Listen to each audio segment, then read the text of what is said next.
In the summer of 1867, in a quiet farming community outside Sedalia, Missouri, year-old Timothy Caldwell became the focus of one of the most unsettling medical case studies ever recorded in the American Midwest. Dr. Samuel Harding, the only physician in the area, filled 3 leather-bound journals with observations of a boy whose behavior defied every understanding of human nature known to medicine at the time. To casual observers, Timothy appeared ordinary, even charming, but beneath his innocent exterior was something that the science of that era could not explain.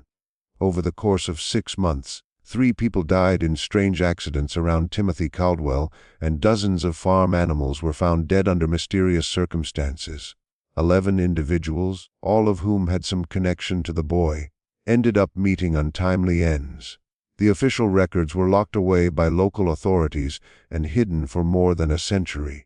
Yet the story of Timothy Caldwell uncovers a darkness that challenges everything we thought we knew about the potential for evil in childhood. Before we go further into the tale of Timothy Caldwell and the fear that gripped Sedalia County, if this story fascinates you, be sure to subscribe to our channel and hit the notification bell so you don't miss our deep dives into America's darkest historical mysteries. And please share in the comments which state or city you're listening from. We love hearing from our global community of mystery enthusiasts. The events that would make Timothy Caldwell notorious began not with violence but with loss.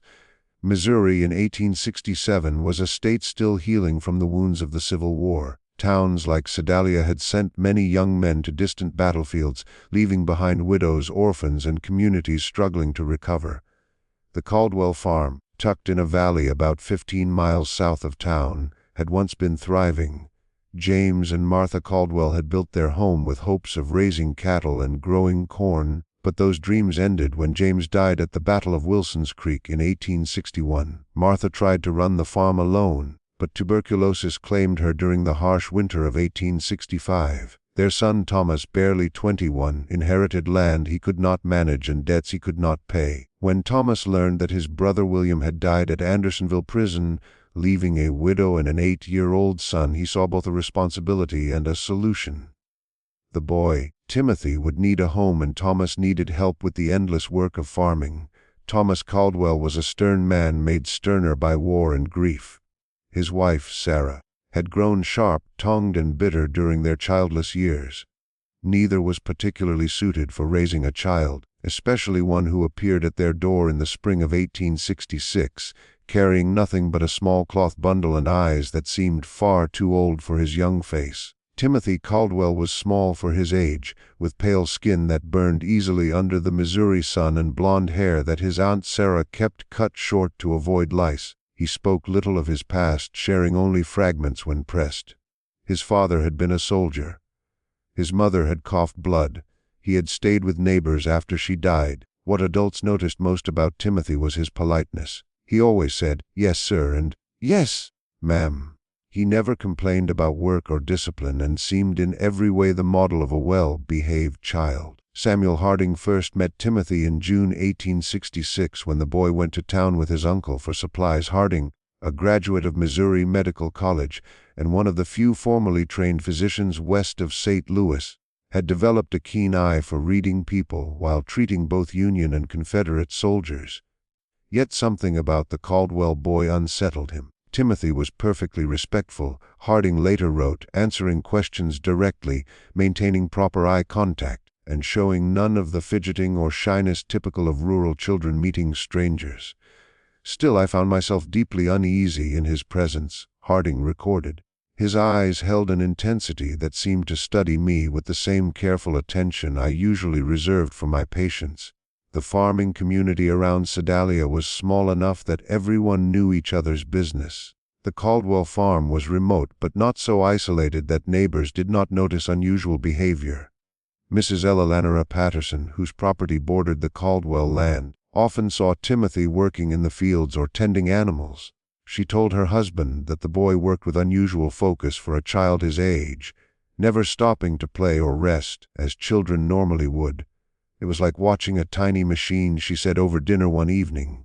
He labored from sunrise to sunset, never complaining or slowing down. Not natural for a boy to have no play in him at all, The Patterson farm had chickens, and Ella Lanera noticed that her birds became restless whenever Timothy neared the property line.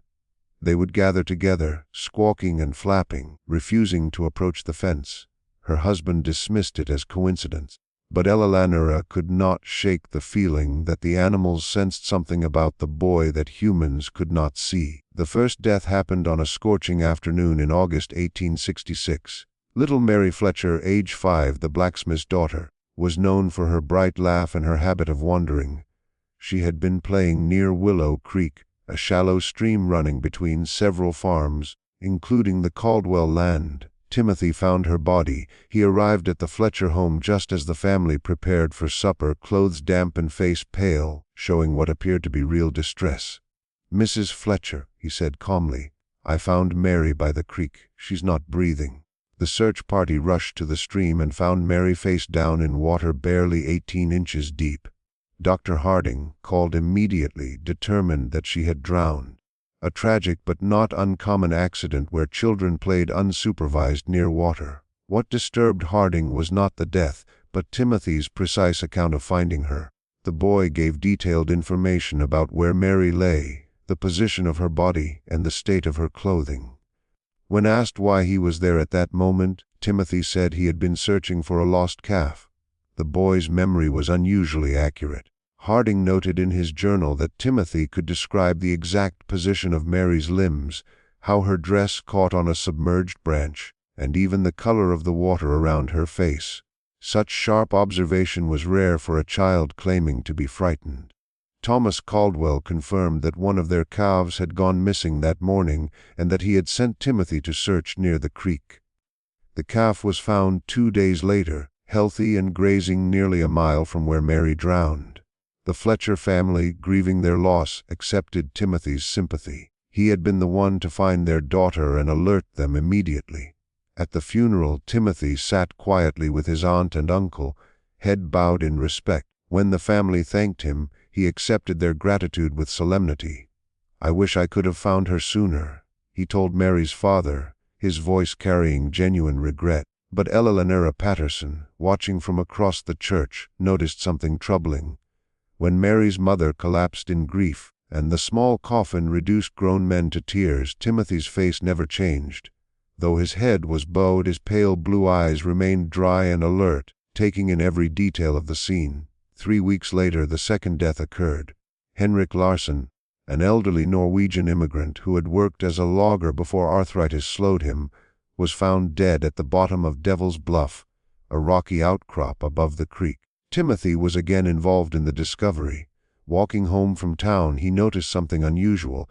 "I saw Mr. Larsson's hat caught on a thorn bush," he told the crowd. "I called to him, but he didn't answer, so I climbed down to look. Henrik Larsson had fallen 40 feet, his neck broken. Doc Harding's examination suggested he died instantly. The scene's only oddity was several dead bees scattered near his body, more than usually found away from a hive. Larsson knew the bluff better than anyone. Samuel Patterson remarked to Dr. Harding, "He's been climbing there for 3 years, never had a stumble. Doesn't make sense he'd fall now." Timothy suggested, "Maybe the bees swarmed him and he got confused." Dr. Harding found it plausible, but the clustering of dead bees directly around the body left him uneasy. The bees' activity did not follow any obvious path of flight or fall. Instead, it looked as if the bees had been somehow drawn to the exact spot of impact. When Harding climbed to the top of the bluff to check the beehives, he found them undisturbed, showing no signs of recent disturbance. The worker bees were busy, yet calm, carrying on with their usual work of collecting nectar from the late summer flowers. The third death destroyed any remaining thoughts that these events might be coincidences. In September 1866, 6-year-old Jacob Mills disappeared while playing in the woods near his family's cabin. 4 days later, his body was discovered in an abandoned well nearly half a mile from where he had last been seen. Timothy Caldwell had volunteered to help in the search. For 3 days, Timothy walked with the adult volunteers, showing an endurance unusual for a child his age. He seemed to know the woods intimately, guiding the searchers through areas even the most experienced locals found difficult to navigate. When asked how he had learned the forest so well, Timothy explained that he spent a lot of time exploring there, searching for useful plants and herbs his aunt could use for cooking or medicine. On the fourth day, Timothy appeared at the Mills cabin just after sunrise. "I think I found something," he said to Jacob's father, his voice heavy with fatigue. "There's an old well about half a mile north of here. I heard a sound like someone crying." The well was partly hidden by fallen logs and thick brush. Jacob Mills was at the bottom, alive but barely conscious, suffering from dehydration and exposure.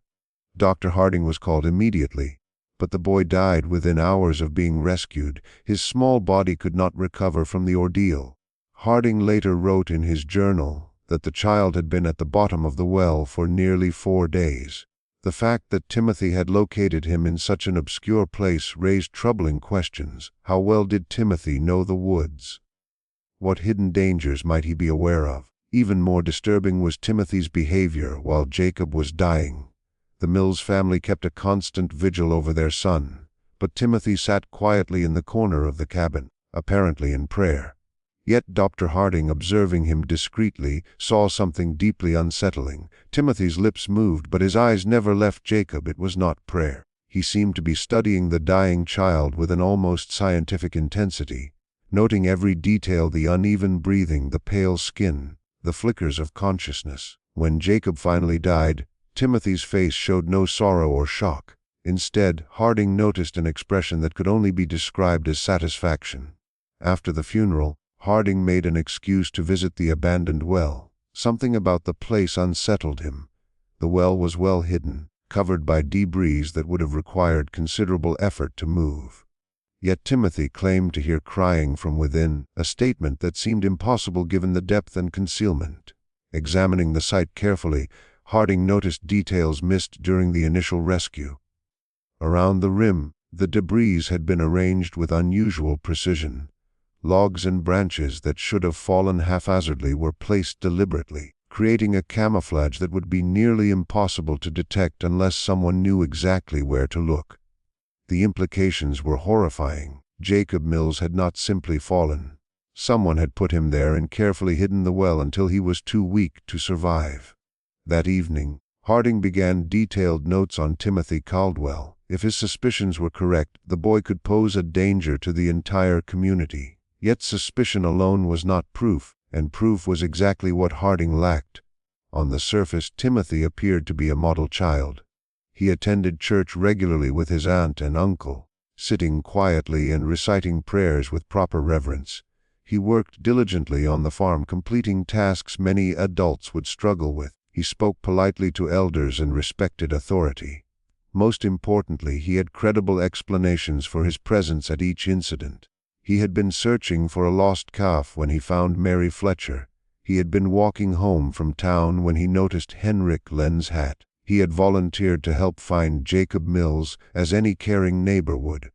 But Harding's medical experience taught him to look beyond appearances. In treating wounded soldiers, he had learned to recognize men who killed not out of necessity or patriotism, but from something darker. There was a coldness in such men, a disconnection from normal human feeling that showed in small ways: too little horror, too much fascination with suffering, an ability to talk about violence like a detached observer. Timothy Caldwell exhibited all of these traits, but compressed into the body and face of an 8-year-old child. Harding's investigation gained momentum in October 1866. Using his role as the town physician, he visited farms and homes, ostensibly checking on families still recovering from the war. In truth, he was gathering information about Timothy Caldwell. The picture he uncovered was disturbing. Livestock on neighboring farms were dying at strange rates, not from illness, but from what appeared to be accidental injuries. Chickens were found with broken necks, seemingly killed by foxes that left no other trace. Pigs suffered unexplained wounds that became infected and led to death. Horses suddenly became lame and had to be destroyed.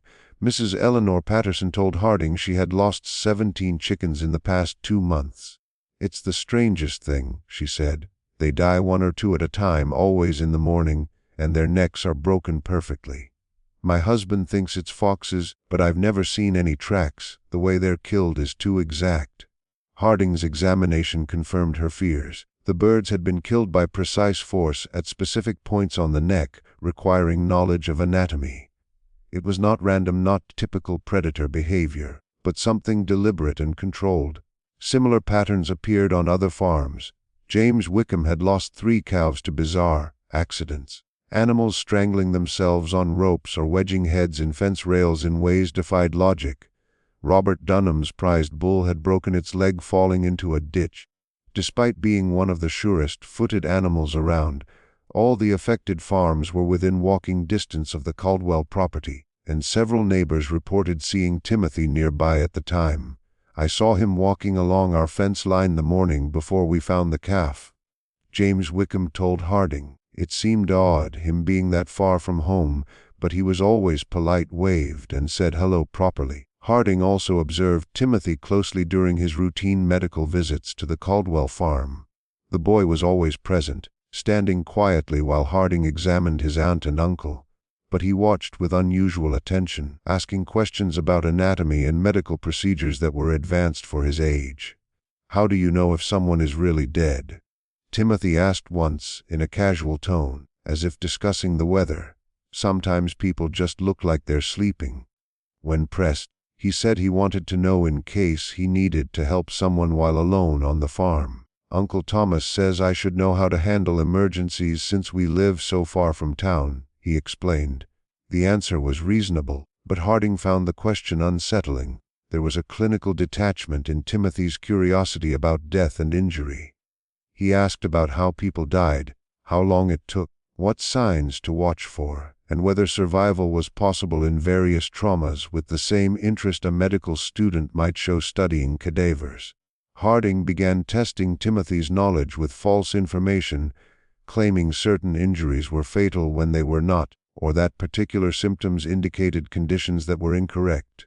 Timothy never directly contradicted him. Instead, he stored every piece of information with remarkable accuracy.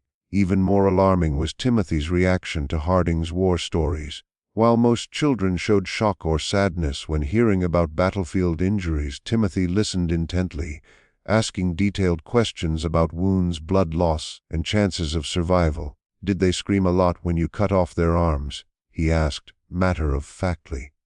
Timothy asked during one of their conversations, his pale blue eyes fixed sharply on Dr. Harding's face. Or maybe they were too quiet, too cold to make a sound. The question, delivered in Timothy's unfailingly polite and calm voice, sent a shiver through Dr. Harding that he knew he would never forget. By November of 1866, Harding had filled nearly 2 entire journals with meticulous observations about Timothy Caldwell. The image that slowly took shape was that of a child who seemed to understand violence and death with the insight of an adult, yet showed a total lack of normal human empathy. But having notes and observations was not the same as having hard evidence, and evidence was exactly what Dr. Harding would need if he wanted to protect the town from what he increasingly feared was a dangerously calculating child. The chance to collect that evidence arrived when Thomas Caldwell injured his back during the fall harvest. The injury forced him to stay in bed and required daily visits from Dr. Harding, granting the doctor unusual access to the Caldwell household. During these visits, he began talking to Timothy for longer stretches, carefully probing the boy's thoughts, trying to gauge the extent of his knowledge and the nature of his reasoning. What he uncovered was far worse than anything he had imagined. Timothy Caldwell had been performing experiments on living creatures for months, possibly even years. Using a mix of careful questioning and direct observation, Dr. Harding found that Timothy had been systematically capturing and torturing small animals, studying their reactions to different forms of injury and distress. Timothy had mentioned a cave in one of their conversations, calling it a place where he went to be alone and to think. When Dr. Harding finally investigated the site, he discovered a neatly arranged collection of animal bones, crude surgical tools fashioned from farm implements, and a series of detailed drawings documenting a variety of torturous experiments. The drawings were the most unsettling discovery. Made with surprisingly precise skill for a child, they depicted rabbits, squirrels, birds, and larger animals in various states of injury and dissection. Each illustration had accompanying notes in Timothy's careful handwriting describing the animals' reactions, how long it took for them to die, and observations on which methods caused the most suffering. One note beside a drawing of a rabbit read, "Subject remained conscious for about 10 minutes after eyes were removed. Vocalizations gradually decreased. Movement stopped after pressure applied to throat." Dr. Harding realized that Timothy had been using the community's animals as subjects in increasingly complex experiments in cruelty. Accidental deaths on neighboring farms were not accidents at all, they were the result of Timothy experimenting on larger subjects.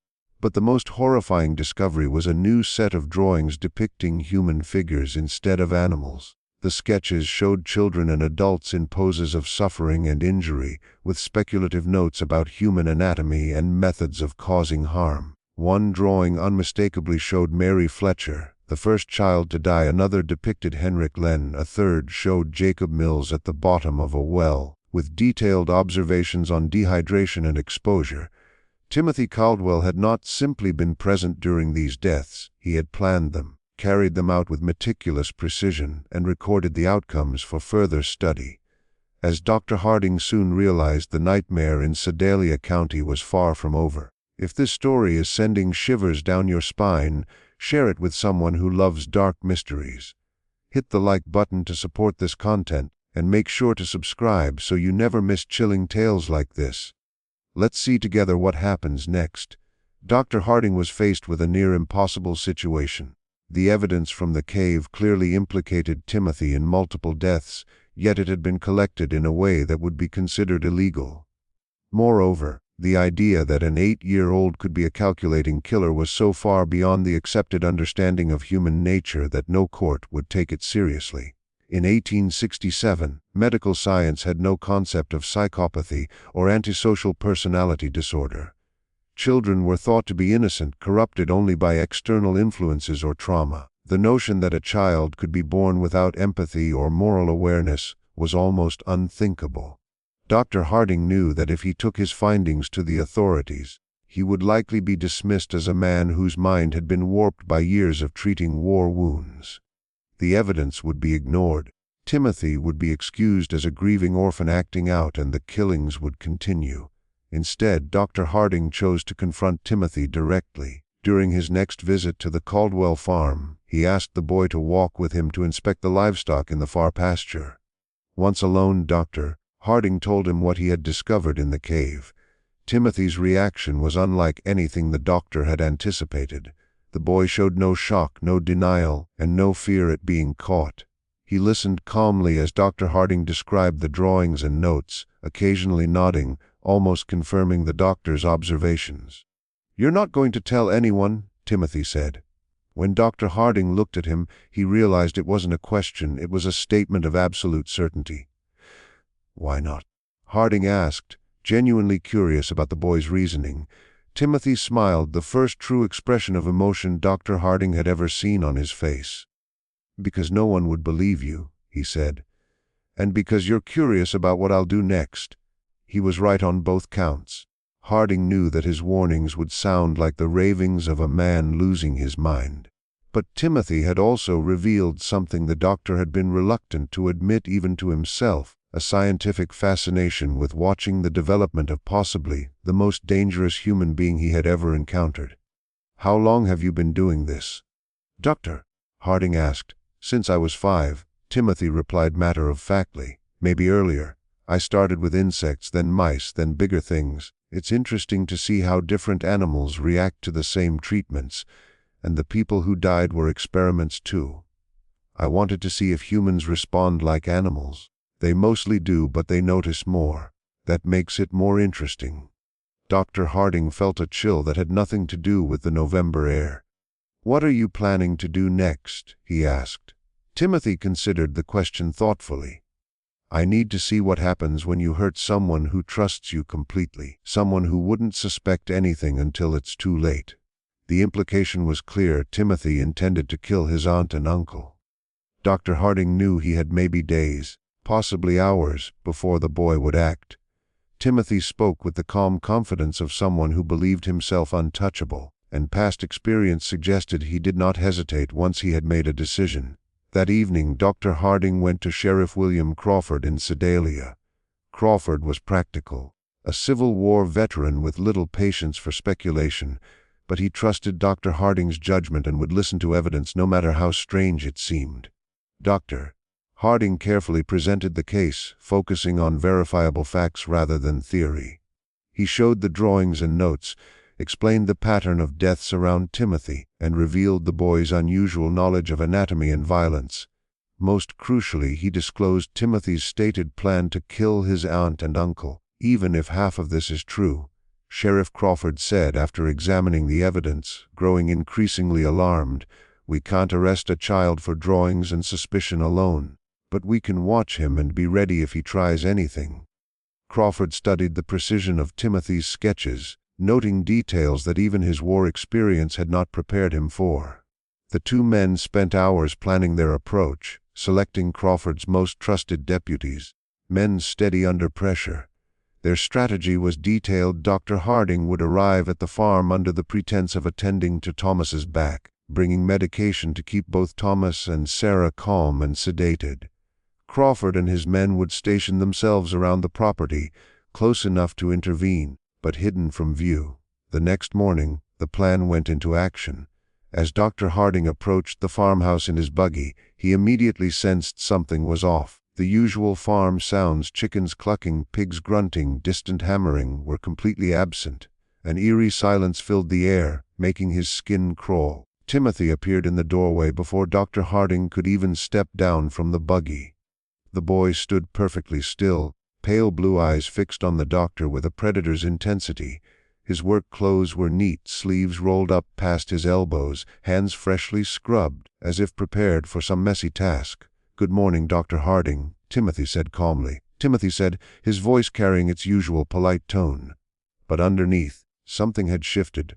There was a tension there, a restless excitement the boy was barely able to control.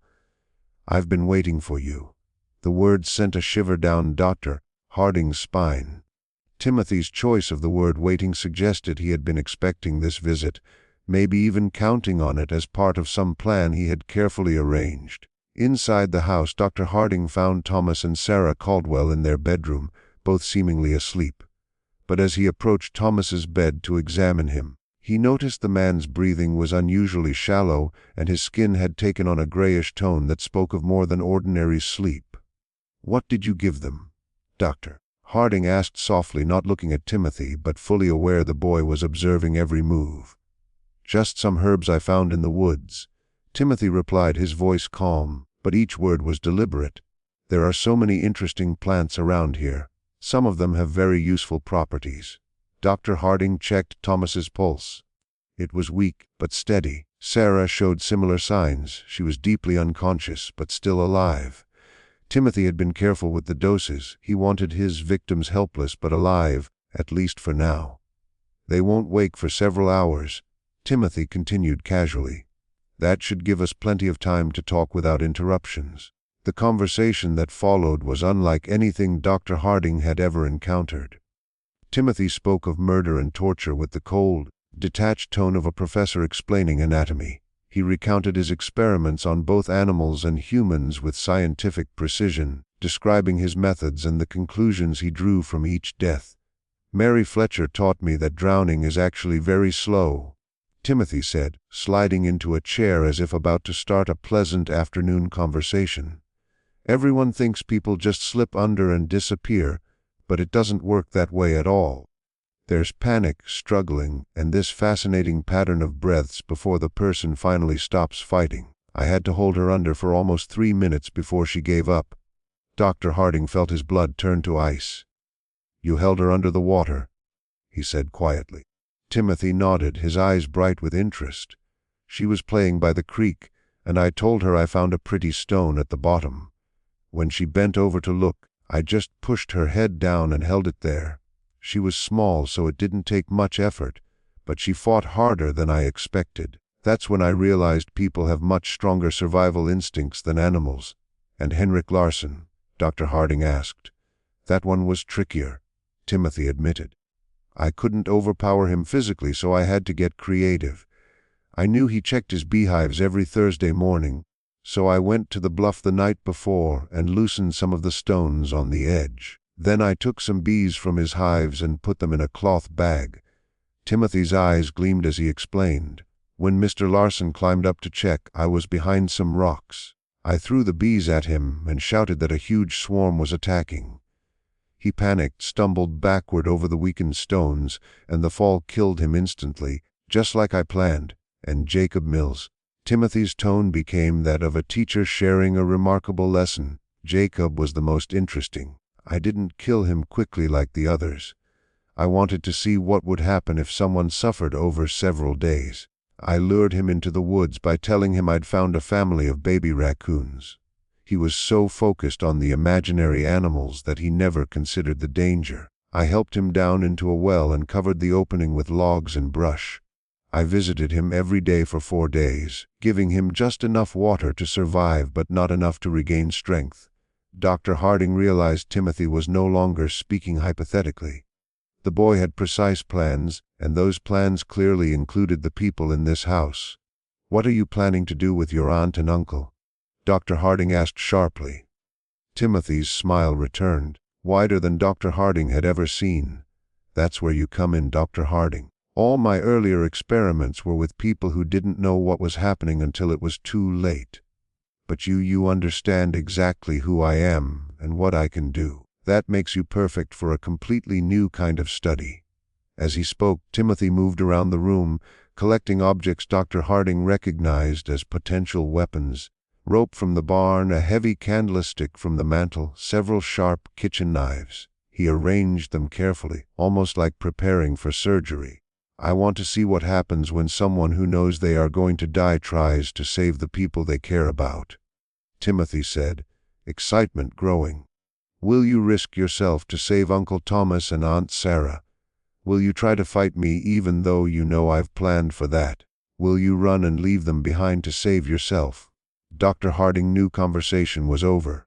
Timothy had revealed enough to show that everyone in the house was in immediate mortal danger. He drew a pistol from his medical bag and pointed it at the boy. "Step away from the knives," Dr. Harding said, voice calm but heart racing. Timothy looked at the pistol, curious rather than scared. "That's a Navy Colt, isn't it? I've seen pictures of them in books about the war. How many bullets?" 6. Dr. Harding answered automatically, instantly regretting it. "And how many people are you trying to protect?" Timothy asked. "There's Uncle Thomas, Aunt Sarah, yourself, and the 3 officers outside. That's 6. So even if you shoot me, you'll have used up all your bullets." Timothy stepped closer, no longer keeping distance. "Do you want to know how I became like this? Do you want to understand if I was born this way, or if something made me this way? Do you want to know if there are others like me, and how to spot them before they start killing?" Each question was true, and the boy's ability to read and manipulate Dr. Harding's curiosity was as terrifying as his skill at violence. Timothy knew people well enough to predict their actions and control their responses, even when they knew they were being manipulated. The confrontation escalated as Timothy approached his sleeping uncle with a rope in his hands. Dr. Harding moved to stop him, but Timothy reacted with astonishing speed and strength, producing a kitchen knife and slashing at the doctor's arm. The fight that followed was brief but brutal. Timothy attacked with the calculated ferocity of a small, cornered predator, moving with a speed and precision that betrayed extensive study of anatomy. Dr. Harding grabbed Timothy's wrist, forcing him to drop the knife, but the boy immediately produced another blade from his clothing. It was clear Timothy had prepared multiple weapons and placed them strategically around the house. The noise drew Sheriff Crawford and his deputies, who rushed in from their hidden positions. They burst through the back door to find Dr. Harding grappling with Timothy while Thomas and Sarah lay unconscious, unaware of the violence around them. Deputy Mitchell quickly restrained Timothy, and Dr. Harding checked the couple. When the struggle ended, Timothy sat calmly in a corner, his clothes torn and face bruised, but his pale blue eyes still sharp and intelligent, the same chilling gaze that had haunted Dr. Harding for months. "You can't prove anything," Timothy said as deputies tied him up. "Nobody will believe a child did all of this." Sheriff Crawford looked down at him, mixing disgust with fascination. "Maybe not," he said, "but you tried to murder your family. That's enough to lock you up no matter your age." Timothy smiled, the same genuine expression Dr. Harding had seen before. "You won't hang me," he said. "I'm too young and too interesting. Someone will want to study me instead." Just when it seemed the horrors of Sedalia County had reached their peak, the story deepened. Timothy Caldwell was wrong about his final fate, but right about the impossibility of proving all his crimes. When Sheriff Crawford tried to present the evidence from the cave to prosecutors, he met exactly the resistance Dr. Harding had expected. The drawings and notes were dismissed as the fantasies of a troubled child acting out grief. Accidents and deaths were explained away as coincidences, worsened by Timothy's strange helpfulness during emergencies. But the attempted murders of Thomas and Sarah Caldwell could not be ignored. 3 law enforcement officers had witnessed everything. Timothy attacked his sleeping family members with an unmistakable intention to kill. Even the most compassionate observers could not argue that an 8-year-old boy would strike his relatives with a knife unless there was something deeply wrong with his nature. In 1867, the legal system had no way to deal with violent children. Timothy was too young to face adult charges, yet too dangerous to simply place in an orphanage or reformatory. The case presented entirely new challenges for Missouri's courts, drawing attention from lawyers, judges, and medical experts from across the region. After weeks of legal debate and consultations with specialists from cities as distant as Boston and Philadelphia, a compromise was reached. Timothy would be placed in the custody of the Missouri State Hospital for the Insane in Fulton, where he could be observed and treated by the most skilled alienists in the region. The decision left everyone uneasy. Prosecutors argued Timothy should face adult murder charges, while defense lawyers insisted no child of his age could be held fully responsible. Medical professionals were divided. Some believed he could be rehabilitated, while others insisted he was irreversibly dangerous. Dr. Samuel Harding volunteered to accompany Timothy to the hospital and stayed for 3 months, carefully recording the boy's behavior and working with the staff to understand the situation. The resulting case study became one of the earliest systematic examinations of antisocial behavior in children, though it would not be published until many years later. Timothy adjusted to hospital life with the same calculating intelligence he had shown on the family farm.